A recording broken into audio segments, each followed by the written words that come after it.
माननीय गुजरात मुख्यमंत्री विजय रूपाणी जी, जय झूलेलाल। माननीय विजय रूपाणी जी, हम आपका ध्यान आकर्षण करना चाहेंगे। सिंधी प्रदेश संघर्ष समिति सिंध प्रदेश की मांग करती है, वह निवेदन करती है कि हमें सिंध प्रदेश बना के दिया जाए।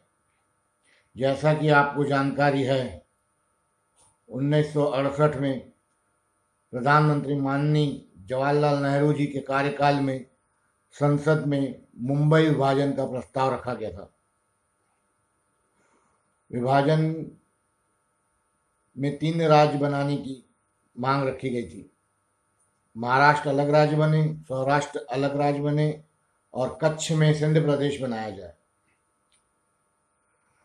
कच्छ में सिंध प्रदेश बनाने के लिए 2200 एकड़ जमीन माननीय प्रधानमंत्री जवाहरलाल नेहरू और महात्मा गांधी जी की सहमति पर हुआ था।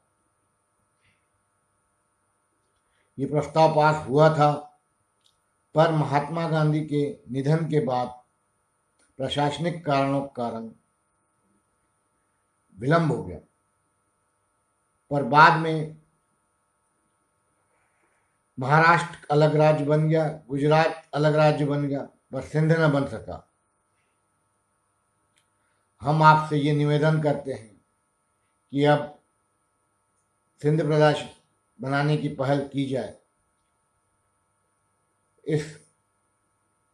आप विधानसभा में इस सत्र में कच्छ में सिंध प्रदेश बनाने का प्रस्ताव रखें और पास करें, जिससे सिंध प्रदेश बनाने में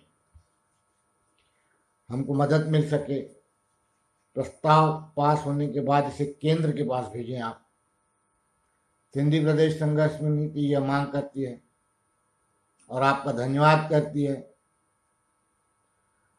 विनोद मेघवानी, महासचिव, सिंधी प्रदेश संघर्ष समिति। धन्यवाद।